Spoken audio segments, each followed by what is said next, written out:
सदर मुमलिकत शायद घबरा गए हैं। बिलावल भुट्टो जरदारी जो है चेयरमैन पीपल्स पार्टी, उन्होंने एक बड़ा धुआंधार बयान परसों दागा था कि सदर ने दो बार आइन तोड़ा है और सदर के खिलाफ आर्टिकल 6 के तहत मुकदमा होगा, और अगर वो आर्टिकल 6 केस उस पर बन जाएगा तो फिर शायद कोई ताकत आरिफ अलवी को बचा ना सके। यह तवाशीफ भी है काफी अरसे के बाद। उनके अरकान ने तो उनका डस्ट पे जाकर इस्तकबाल किया, लेकिन पीटीआई ने मैंडेट चोर के नारे लगाए। नून लीग भी नारे लगाना शुरू कर, उन्होंने घड़ियां लहरा दी, घड़ी चोर के नारे लगाए। स्पीकर कौमी असम्बली आज बड़े मखमसे में थे। स्पीकर ने लोगों से जो गैलरियों में मौजूद थे उनको मुतनबे किया बारहा कि आप कोई ऐसा नारा नहीं लगाएंगे वरना मैं बाहर निकाल दूंगा। नाज़रीन आदाब, मैं हूं एजाज अहमद और आप मेरा व्लॉग देख रहे हैं नया दौर न्यूज़ पर। नया दौर न्यूज़ को सब्सक्राइब कीजिए ताकि आपको लेटेस्ट इन्फॉर्मेशन और इंसाइट मिलता रहे।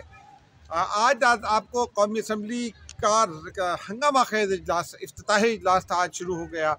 हुकूमत को भी लग पता गया कि अपोजिशन उसके साथ क्या करेगी और अपोजिशन को भी शायद अंदाज़ा हो गया कि हुकूमत उसके साथ क्या करेगी। इस हवाले से कुछ ऐसी चीज़ें हैं जो अब तक आप तक शायद ना पहुँची हों, वो हम आप तक पहुँचाएँगे।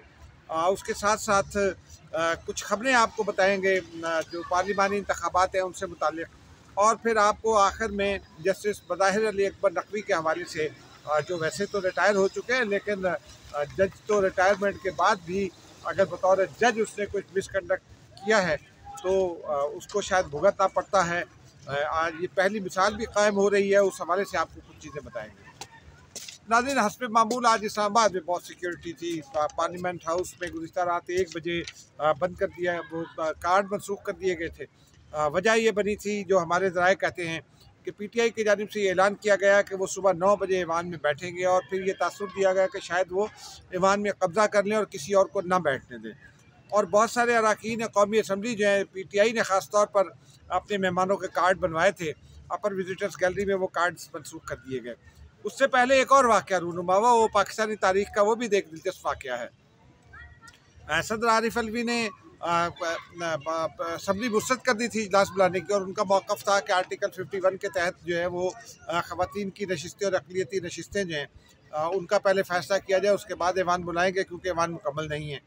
फिर वो गुज़िश्ता रात अचानक रात के ऑलमोस्ट 1 बजे के करीब ही उनका भी अचानक ऐवान सदर से ये खबर आ गई कि उन्होंने असम्बली पर दस्तखत कर दिए हैं, और फिर ऐवान सदर ने कहा कि ज़रा रुक जाइए, कुछ तफसीलात हैं। खैर हम भी रुक गए थोड़ी देर, ये खबर तस्दीक करने के बाद अपने चैनल को कि सदर ने असम्बली मंजूर कर लिया। फिर उन्होंने जो है वो इजलास बुला लिया, आज ही इजलास बुलाया, लिहाजा वो हो गया। अब ये स्पीकर का जो समन इजलास था वजारत पार्लिमानी उमूर की असम्बली पर या सदर की असम्बली पर था, आज इसकी वजाहत नहीं हुई। लेकिन हुआ ये कि हमने फिर लोगों से पूछा, अपने कुछ लोगों से, दोस्तों से, कि भाई ये कैसा क्या हुआ था कि सदर मुमलिकत जो है अचानक उन्होंने इस असम्बली को मंजूर कर लिया। तो उनका ये कहना था कि सदर मुमलिकत शायद घबरा गए हैं। बिलावल भुट्टो जरदारी जो है चेयरमैन पीपल्स पार्टी, उन्होंने एक बड़ा धुआंधार बयान परसों दागा था। उन्होंने ये कहा था कि सदर ने दो बार आइन तोड़ा है और सदर के खिलाफ आर्टिकल 6 के तहत मुकदमा होगा। एक तो उन्होंने बड़ी वाज़ेह मिसाल दी थी, कौमी असम्बली का ऐवान उन्होंने तोड़ दिया था, कौमी असम्बली उन्होंने तोड़ दी थी। उस वक्त के वज़ीर आज़म इमरान खान की असम्बली पर जिनके खिलाफ तहरीक अदम एतमाद आ चुकी थी, और सुप्रीम कोर्ट ने उसे जो है वो आइन तोड़ने के मुतरादिफ करार दिया था, और अगर वो आर्टिकल 6 का केस उस पर बन जाएगा तो फिर शायद कोई ताकत आरिफ अलवी को बचा ना सके। ये हुआ उसके बाद, लेकिन जब उस तफसीलात आई तो पता ये चला कि सदर मुमलिकत ने तो सारा मलबा वज़ीर आज़म पर गिरा दिया।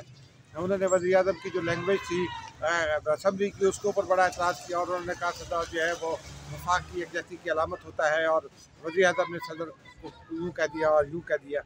लेकिन जो बुनियादी बात है वो ये थी नाज़रीन के सदर मुमलिकत को भी वफाक का सदर होना होता है, किसी एक जमात का नहीं। हुकूमत का ये तासुर है तवील अरसे से, और सदर मुमलिकत खुद भी उसे पुख्ता करते हैं।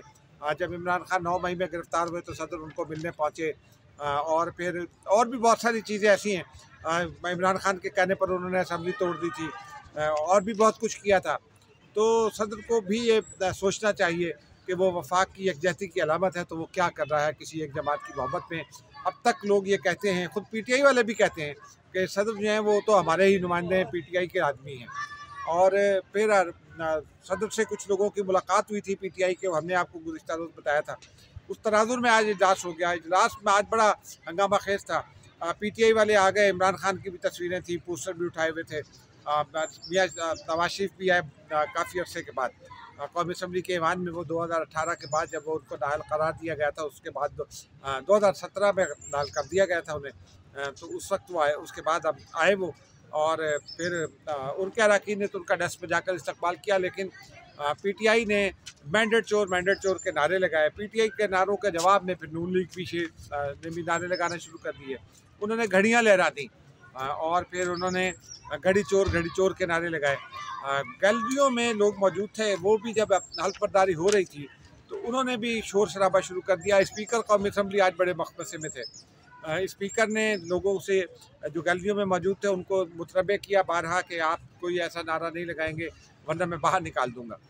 लेकिन फिर भी जब कुछ नारेबाजी हुई तो चंद लोगों को बाहर निकाला गया सिक्योरिटी के ज़रिए। लेकिन इस दौरान में जहां नवाज शरीफ और इमरान खान के नारे लग रहे थे, वहाँ जियो भुट्टो के नारे भी गूंजने लगे। अब स्पीकर साहब बड़े मखमसे में थे, वो बड़े ज़ोर से कहते थे कि हम कोई नारा गैलरियों से लगाएगा तो उसके खिलाफ कार्रवाई होगी, उसे बाहर निकाल देंगे। राइट एंड पर देखते थे तो बिलावल भुट्टो जरदारी की बहन और जुल्फ़िकार अली भुट्टो की नवासी आशफा भुट्टो जरदारी, वो भी बहुत जज्बाती हो गई थी। आज वो असम्बली की गैलरी में मौजूद थी मेहमानों की। चंद हफ्तों के बाद वो भी उम्मीद है कि कौमी असम्बली का हिस्सा होंगी, तो वो ख़ुद भी नारे लगा रही थी। और उनके देखा देखी फिर उनके साथ जो वर्कर्स थी ख़वातीन, वो भी नारे लगा रही थी। लेकिन एक ये भी मंजर देखा कि उनसे 2-4 सीटें छोड़कर वज़ीर आला पंजाब मरियम और नवाज शरीफ भी वहाँ बैठी हुई थी, मरियम औरंगज़ेब भी थी। तो मरियम औरंगज़ेब और माफ़ कीजिएगा मरियम नवाज शरीफ और आशा भुट्टो के दरमियान भी कुछ अच्छे जुमलों का तबादला हुआ। आशा भुट्टो ने आगे बढ़कर उनको मुबारकबाद भी दी। बिलावल भुट्टो जरदारी ने आज अच्छे जस्चर का मुजाहरा किया। वो गए मौलाना फजलुर रहमान को जाकर सलाम किया, अख्तर मैंगल से मिले, महमूद अचकज़ई से मिले, अदब लिहाज रखा। आसिफ जरदारी भी उठकर जाकर मिले। नवाज शरीफ आए तो वो आसिफ जरदारी से पहले उन्होंने मुसाफा किया, बिलावल भुट्टो से किया। बाद में वो भी मौलाना फजलुर रहमान वगैरह से मिले। लेकिन इजलास अभी जारी था। मौलाना फजलुर रहमान चेयरमैन सेनेट के चैम्बर में आ गए, बाहर उनकी हमसे गुफ्तगू हुई तो उन्होंने दो बातें बड़ी वाज़ेह कर दी। उन्होंने कहा कि वो पार्लिमानी इंतखाबात का हिस्सा नहीं बनेंगे, स्पीकर, डिप्टी स्पीकर और वज़ीर आज़म के इंतखाब में वोट नहीं डालेंगे। लेकिन उन्होंने सदर के वोट का नहीं कहा। इसका मतलब है कि अगर आसिफ जरदारी थोड़ी सी कोशिश करें तो मौलाना फजलुर रहमान सदारती इंतखाब में वोट डालने के लिए उन्हें वोट डालने के लिए आ सकते हैं। उनका ये कहना था कि हमारा मैंडेट चोरी किया गया है और हमारे तहफ़्फ़ुज़ात है तो हम नहीं इस कार्रवाई का हिस्सा बनेंगे। हमने हल्फ उठाया है, हम अपोजिशन बेंच पर बैठेंगे, हुकूमत का बिल्कुल साथ नहीं देंगे। लेकिन मौलाना साहब जिन अपोजिशन वालों के साथ बैठे हैं, मैंडेट तो मौलाना साहब का उन्हीं को दिया गया है अगर चुराया गया है तो। क्योंकि मौलाना जहाँ से जीतते थे खैबर पख्तूनख्वा से, वहीं से वो हारे। वहाँ सिर्फ उनको शायद एक नशिस्त मिली है, वो भी नूर आलम खान की। बहरहाल हमारी भी उनसे मुलाकात हुई, हमने उनसे पूछा था हाथ उठा रहे, उन्होंने कहा जी ज़रूर और सिस्टम का हिस्सा है।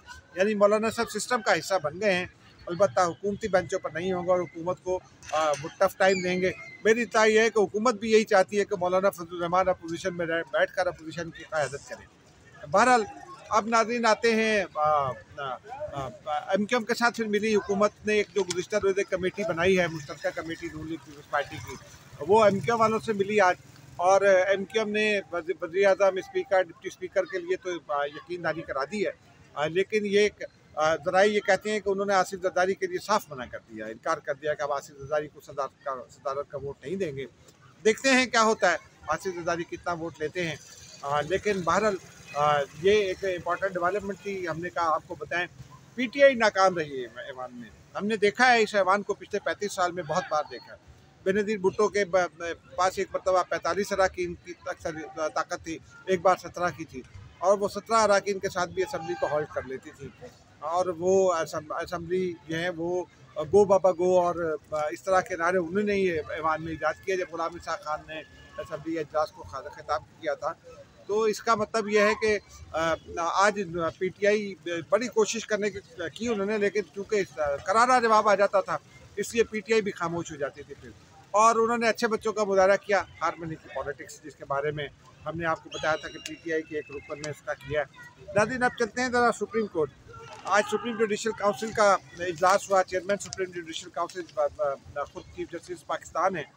वहाँ एक हैं कोई शहबाज चौधरी शहबाज, वो पेश हुए।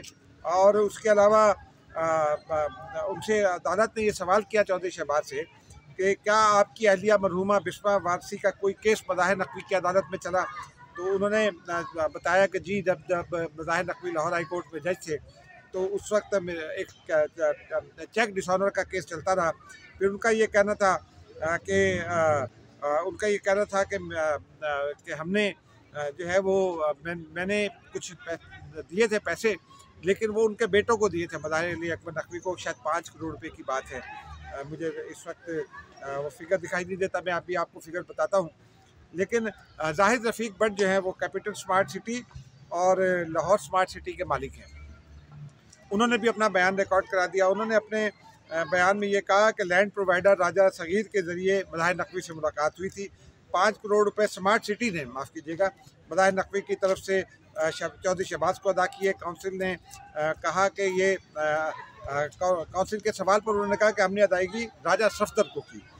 मज़ाहिर नकवी से कितनी मुलाकातें हुई ये पूछा गया काउंसिल की जानिब से, तो उनका ये कहना था कि मज़ाहिर अकबर नकवी से 2 मरतबा मुलाकात हुई, और ये मुलाकात अकबर नकवी के घर जाकर हुई, मज़ाहिर अली अकबर नकवी साहब के घर जाकर हुई। हमारी कंपनी माहाना 1.5 लाख रुपए मज़ाहिर नकवी साहब के बेटों को की लॉ फर्म को अदा करती थी। फिर उन्होंने ये भी कहा कि मज़ाहिर नकवी की साहबजादी को एमरजेंसी में लंदन में पैसों की ज़रूरत पड़ी थी, तो मैंने राजा सफदर ने मुझे अदायगी करने का कहा था, और मैंने दुबई में एक दोस्त के ज़रिए फिर लंदन में उनको 5,000 पाउंड जो है वो भिजवाए थे लंदन में मज़ाहिर अली अकबर नकवी साहब की बेटी को। फिर ये पूछा कि जी, ये जो आपके दोस्त हैं राजा सफदर, चेयरमैन काउंसिल ने पूछा क्या इन्होंने किसी और जज से भी मुलाकात कराई? तो उन्होंने कहा कि नहीं, किसी और जज से मुलाकात नहीं कराई। फिर उन्होंने ये भी तस्दीक की कि 16 अप्रैल 2019 को 500 मुरबा गज के 2 प्लॉट्स मज़ाहिर नकवी साहब के बेटों को दिए गए। फिर उन्होंने कहा कि फ़ी प्लॉट की मालियत 54 लाख रुपए थी, सिर्फ 10% रकम ट्रांसफ़र हुई, बाकी नहीं मिली। फिर उन्होंने ये भी बताया कि दोनों प्लॉट्स मज़ाहिर नकवी के बेटों को ट्रांसफ़र हो चुके हैं। फिर उनसे कुछ सदक़े का सवाल हुआ। चेयरमैन जो हैं चीफ जस्टिस चेयरमैन काउंसिल, उन्होंने कहा सदका तो अपनी जेब से अदा किया जाता है, तो राजा सफदर अपनी जेब से पैसे निकाल कर सदका क्यों बांटता था? ये चेयरमैन साहब ने सवाल किया, जिस पर जाहिद रफ़ीक भट्ट ने कहा कि हम दोस्तों को फ़ायदा देते रहते हैं। स्मार्ट सिटी लाहौर में 100 मुरबा गज के उन्होंने ये बताया कि 2 मज़ीद प्लॉट्स जो हैं वो मज़ाहिर अली अकबर नकवी साहब के बेटों को दिए गए। यानी मतलब सिर्फ वो 500 गज वाले प्लॉट की बात नहीं थी, और भी प्लॉट दिए गए। उसके अलावा उन्होंने ये बताया कि फ़ी प्लॉट मालियत 80 लाख रुपए थी। मज़ाहिर नकवी साहब के बेटों के ने दोनों कमर्शियल प्लॉट्स बेच दिए। ये जो 100 गज वाले हैं ये कमर्शियल प्लॉट्स थे। फिर उन्होंने कहा कि मैंने मज़ाहिर अली अकबर नकवी साहब के एक बेटे की शादी में शिरकत की। अलाइड प्लाजा के बारे में मज़ाहिर नकवी के ख़िलाफ़ रिकॉर्ड से कुछ साबित नहीं हुआ, ये कहना था प्रोसिक्यूटर आमिर रहमान का, जो कर रहे हैं नुमाइंदगी। और फिर मज़ाहिर अली अकबर चेयरमैन काउंसिल ने ये कहा कि मज़ाहिर अली अकबर नकवी साहब अगर चाहें तो अपने वकील के ज़रिए गवाहान पर जिरा कर सकते हैं। आज दोबारा कह रहे हैं कि जिरा कर लें। अगर कोई पेश ना हुआ जिरा करने के लिए तो ये समझा जाएगा कि उसके पास अपने दिफा के लिए कुछ भी नहीं। काउंसिल ने अब कार्रवाई जो है वो कल तक मुलतवी कर दी है। नाज़रीन, बस आपको आखिर में ये बता दें कि बलूचिस्तान असम्बली में बड़ी हारमनी चल रही है। स्पीकर और डिप्टी स्पीकर गजाला गोला साहब हैं, खातून हैं वो भी। बलूचिस्तान असम्बली में वो भी डिप्टी स्पीकर मुंतखब हो गई है बिला मुकाबला। नाज़रीन, अब मुझे इजाज़त दीजिए, अब तक के लिए इतना ही। खुदा हाफ़िज़।